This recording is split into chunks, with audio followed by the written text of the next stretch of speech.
Bharatiya Janata party 1 रुपया देने वाली नहीं है और ना किसी ने बोला है। मैं चैलेंज करता हूं आपके माध्यम से, आप नाम बताइए ना, नाम गिनाइए ना।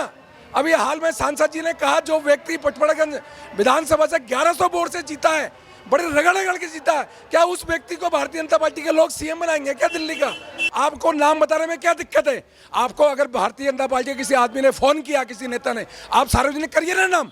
देश की अगर सबसे झूठी पार्टी और सबसे करप्ट पार्टी कोई है, सबसे झूठा जो व्यक्ति कहता था 2015 में जो आया, जो कहता था शीला दीक्षित की 1700 पन्ने की फाइल लेके घूमता था, कहता था मैं जेल भेजूंगा। और 2000 आपको याद होगा 2015 में सबसे पहले कांग्रेस के साथ गठबंधन बना के सरकार बना ली। जिस लोकपाल के मुद्दे में ये लोग आए, उस लोकपाल को भूल गए। उत्तराखंड में 70 में से 67 सीटों में इनकी जमानत जब्त हुई। यूपी में 403 सीटों में लड़े और लगभग 400 सीट में जमानत जब्त हुई।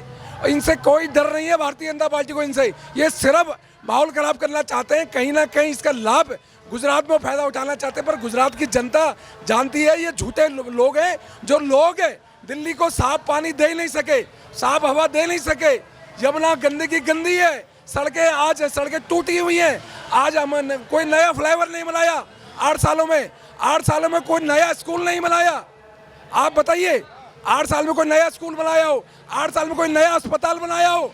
कुछ नहीं बनाया, सिर्फ प्रचार किया और प्रसार किया, इसके अलावा कुछ नहीं। इस समय हम दिल्ली के पटपड़गंज इलाके में मौजूद हैं और आपको बता दें कि दिल्ली के उप मुख्यमंत्री मनीष सिसोदिया इसी सीट से चुनाव जीते थे और उनके सामने चुनाव लड़े थे भारतीय जनता पार्टी से रविंदर नेगी हमारे साथ इस समय मौजूद हैं। और यहाँ पर आज भारतीय जनता पार्टी की तरफ से एक जन चौपाल लगाया जा रहा है जिसमें हज़ारों लोग यहाँ पर आए हुए हैं आम आदमी पार्टी के भ्रष्टाचार के खिलाफ। इसमें ये कहा जा रहा है कि 1.5 लाख करोड़ रुपये का घोटाला किया है, उसके बारे में विस्तृत जानकारी आप हमारे दर्शकों को देंगे। ये मनीष सिसोदिया जो शराब मंत्री है दिल्ली का और सबसे भ्रष्ट मंत्री, जिसने अभी 145 करोड़ रुपए का जो घोटाला किया, जो लीकर माफियों को सीधा लीकर फीस माफ करी, उसके लिए आज जन चौपाल का कार्यक्रम है। और सैकड़ों कार्यकर्ता भारतीय जनता पार्टी के आज उनके विरोध में यहाँ चौपाल कार्यक्रम कर रहे हैं, जिसमें आदेश गुप्ता जी आने वाले हैं। और ये पार्टी जो भ्रष्टाचार जो आई थी, कही थी भ्रष्टाचार नहीं करेंगे, आज भ्रष्टाचार में लिप्त है। और वो कुछ सवाल हम उनसे पूछ रहे हैं आज इस चौपाल के माध्यम से। अगर बात की जाए, आम आदमी पार्टी के मुखिया अरविंद केजरीवाल का कहना है कि दिल्ली का शिक्षा मॉडल इतना अच्छा हुआ, इतना अच्छा काम किया मनीष सिसोदिया ने, उनको भारत रत्न मिलना चाहिए। तो इसको लेकर क्या स्टैंड है बीजेपी का? ये स्वयं घोषित करते हैं हर चीज़, मतलब ये खुद ही जज बन जाते हैं, खुद ही वकील बन जाते हैं और खुद ही भारत रत्न दे देंगे।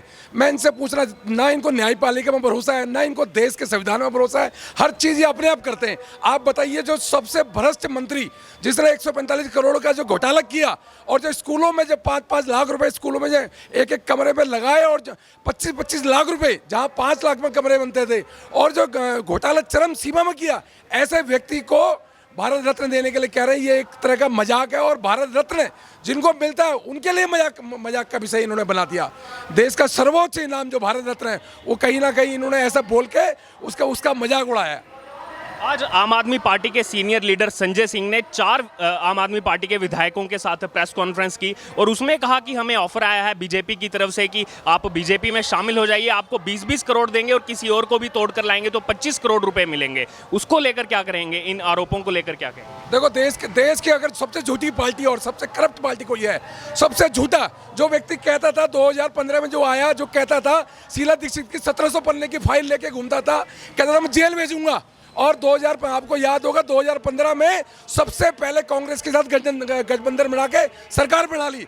जिस लोकपाल के मुद्दे में ये लोग आए, उस लोकपाल को भूल गए। और इनके एक बहुत बड़ी हिस्ट्री, इसमें झूठ बोलते हैं और ये मुद्दे को भटकाने के लिए, क्योंकि सीबीआई की तलवार लटकी हुई है मनीष सिसोदिया पे, कहीं ना कहीं लोगों का ध्यान भटकाने के लिए इस तरह की तुच्छी हरकतें कर रहे हैं। और भारतीय जनता पार्टी 1 रुपया देने वाली नहीं है और ना किसी ने बोला है। मैं चैलेंज करता हूं आपके माध्यम से, आप नाम बताइए ना, नाम गिनाइए ना। अभी हाल में सांसद जी ने कहा जो व्यक्ति पचमढ़गंज विधानसभा से 1100 वोट से जीता है, बड़े रगड़ के जीता है, क्या उस व्यक्ति को भारतीय जनता पार्टी के लोग सीएम बनाएंगे क्या दिल्ली का? तो ये लोग झूठ बोलते हैं, झूठ के अलावा कुछ नहीं। यहाँ पर 2 दिन पहले मनीष सिसोदिया की तरफ से भी इसी तरह की बातें की गई थी और ये कहा गया था कि मुझे बुलाया जा रहा है कि आम आदमी पार्टी तोड़कर बीजेपी में आ जाओ और उसके बाद जो है आपके ऊपर सारे ईडी और सीबीआई के जो केस चल रहे हैं उनको बंद कर दिया जाएगा। आप नाम बताएं ना। आप इनका काम है आरोप प्रत्यारोप लगाना, और जब जवाब देने की बारी आई ये भाग जाते हैं। आप बताइए, अगर लीकर पॉलिसी इतनी अच्छी थी तो लीकर पॉलिसी वापस क्यों लिया आपने भाई? अगर ये आप कह रहे थे बहुत बड़ी पॉलिसी है, बहुत बड़ा वो है, इसमें दिल्ली को फायदा मिलेगा, पर आपने क्यों वापस ली? क्यों इसलिए वापस ली क्योंकि कहीं ना कहीं बहुत बड़ा घोटाला है, सीबीआई की तलवार इन पर अटकी हुई है और ये जल्द से जल्द जेल में जाने वाले हैं। पिछले कई हफ्तों से अरविंद केजरीवाल लगातार गुजरात के चुनावी दौरे पर हैं। वहां पर कुछ महीने बाद चुनाव हैं और वहां पर अब पिछले 2-3 दिनों से उनसे लगातार अरविंद केजरीवाल बोल रहे हैं कि बीजेपी जो है दिल्ली के अंदर आम आदमी पार्टी की सरकार तोड़ने की कोशिश कर रही है, इसलिए ईडी और सीबीआई की जांच जो है मनीष सिसोदिया पर चल रही है, ताकि आम आदमी पार्टी की सरकार तोड़कर दिल्ली में बीजेपी अपनी सरकार बनाए। मैंने फिर कहा आपको, ये लोग झूठ बोलते हैं। जब उत्तराखंड में चुनाव थे तब भी ये कहते थे कि हमें उत्तराखंड जाने से रोका जाता है, हमें यूपी जाने से रोका जाता है और हमें ये तोड़ रहे हैं। और आपको याद होगा, मैंने आपके चैनल में तो पहले भी बताया था, उत्तराखंड में 70 में से 67 सीटों में इनकी जमानत जब्त हुई। यूपी में 403 सीटों में लड़े और लगभग 400 सीट में जमानत जब्त हुई। इनसे कोई डर नहीं है भारतीय जनता पार्टी को। इनसे ये सिर्फ माहौल खराब करना चाहते हैं, कहीं ना कहीं इसका लाभ गुजरात में फायदा उठाना चाहते हैं। पर गुजरात की जनता जानती है ये झूठे लोग हैं। जो लोग हैं दिल्ली को साफ पानी दे ही नहीं सके, साफ हवा दे नहीं सके, यमुना गंदगी गंदी है, सड़कें टूटी हुई हैं। आज हम कोई नया फ्लाईओवर नहीं बनाया 8 सालों में कोई नया स्कूल नहीं बनाया। आप बताइए, 8 साल में कोई नया स्कूल बनाया हो, 8 साल में कोई नया अस्पताल बनाया हो? कुछ नहीं बनाया, सिर्फ प्रचार किया और प्रसार किया, इसके अलावा कुछ नहीं। अरविंद केजरीवाल तो वहां पर चुनावी सभा में ये ऐलान कर रहे हैं कि आने वाले दिसंबर में आम आदमी पार्टी जो है गुजरात के अंदर भी सरकार बनाने जा रही है। दिसंबर में गुजरात में आम आदमी पार्टी की सरकार देखने को मिलेगी। ये तो उत्तर प्रदेश के चुनाव के बाद सिसोदिया जी का एक बयान आया था जिसमें उन्होंने कहा कि उत्तर प्रदेश में हमारी सरकार बनने वाली है, और इतना हाथ से इतना मजाक उड़ा। और खाता जिस उत्तर प्रदेश में इनका खाता नहीं खुला वहाँ के लिए कहते सरकार बनने वाली है। उत्तराखंड में इन्होंने कहा कि हमारी सरकार बनने वाली है, वहाँ इनका खाता नहीं खुला। इन्होंने गुजरात में भी यही बातें कर रहे हैं। ये सिर्फ झूठ बरगलाते हैं, लोगों का ध्यान भटकाते हैं असल मुद्दे में। आज दिल्ली में जो घोटाला किया है वो घोटाला 145 करोड़ का घोटाला नहीं है, 3000 करोड़ का घोटाला निकलेगा जब जड़ से निकलेगा। क्योंकि कहीं ना कहीं 144 करोड़ रुपये लीकर माफियों को माफ किया है, और जो ठेके दिए उनमें भी बहुत बड़ी धांधली हुई है, और ये बहुत बड़ा स्कैम निकलेगा। यहाँ पर जो आज विधायकों की तरफ से प्रेस कॉन्फ्रेंस की गई उसमें भी यही बोला गया कि हमें डराया जा रहा है बीजेपी की तरफ से कि आप पर भी सीबीआई की जांच हो जाएगी। लेकिन सीबीआई का बार बार डर क्यों सता रहा है आम आदमी पार्टी को, अगर उन्होंने कुछ किया नहीं है? भाई ये झूठे लोग हैं, डर है ना इनको। अगर मुझे कोई धमकाता हो मैं क्या करूँगा? मैं थाने में कंप्लेंट लिखवाऊंगा, FIR लॉन्च कराऊंगा, नाम दूम बताऊंगा। आपको नाम बताने में क्या दिक्कत है? आपको अगर भारतीय जनता पार्टी के किसी आदमी ने फोन किया, किसी नेता ने, आप सार्वजनिक करिए ना। नाम सार्वजनिक कर नहीं सकते, झूठ बोलते हैं, सिर्फ झूठ के अलावा कुछ नहीं। नाम कोई सार्वजनिक नहीं करते ये लोग, सिर्फ बवाल करना इनको आता है। और जब इनसे सवाल पूछे जाते हैं, इनसे पूछा जाता है कि लीकर के बारे में बताओ, तो स्वास्थ्य के बारे में बात करते हैं। इनसे पूछा जाता है 25 साल से 21 साल उम्र क्यों करी, ये फिर किसी और मुद्दे में भटका देते हैं। इनसे पूछा जाता है कि ड्राई डे 25 थे, आके ड्राई डे 3 क्यों करे, 22 ड्राई डे में शराब के ठेके क्यों खुले, किसको लाभ दिया जा रहा है, शराब माफियों को क्यों लाभ दिया जा रहा है, क्या रिश्ता है इनसे?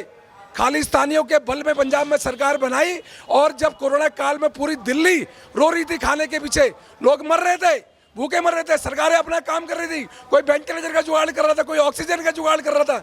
ये लोग शराब माफियों की फाइलों में साइन कर रहे थे। वो 145 करोड़ रुपए इन्होंने पंजाब में लोगों को दिए और वहाँ खालिस्तान के बलबूते में सरकार बना कर लाई। इस तरह के लोग हैं। तो यहाँ पर आगे अभी बीजेपी ने जिस तरह आज जन चौपाल का आयोजन किया, इसके बाद कितना बड़ा ये आंदोलन अब दिल्ली में चलने वाला है? ये आंदोलन रुकने वाला नहीं है। ये लोग इतने भ्रष्ट हैं। 4 महीने से इनका स्वास्थ्य मंत्री जेल में, पर उसको ये बर्खास्त नहीं कर दे। मैंने आपके माध्यम से बताया था कि रक्षा मंत्री जॉर्ज फर्नांडिस थे, जिन पे आरोप लगा था। भारतीय जनता पार्टी ने उन्होंने तुरंत अपने इस्तीफा दे दिया पद से। पर 4 महीने से इनका स्वास्थ्य मंत्री जेल में है, और जेल से ये दिल्ली का स्वास्थ्य चला रहे हैं। और मनीष सिसोदिया जो जेल जाने वाला है, और भारतीय जनता पार्टी के सैकड़ों कार्यकर्ता इनकी ईंट से ईंट बजाएंगे, और इस करप्ट मनीष सिसोदिया को जेल भेज के छोड़ेंगे। यहाँ पर भारतीय जनता पार्टी के कार्यकर्ता इनकी इंट सेंट बजाएंगे और मनीष सिसोदिया को जेल भेजकर ही दम लेंगे और ये आंदोलन जो है अभी चलता रहेगा। ये एक बड़ा ऐलान किया है यहाँ पर भारतीय जनता पार्टी दिल्ली के सीनियर लीडर रविंदर नेगी ने।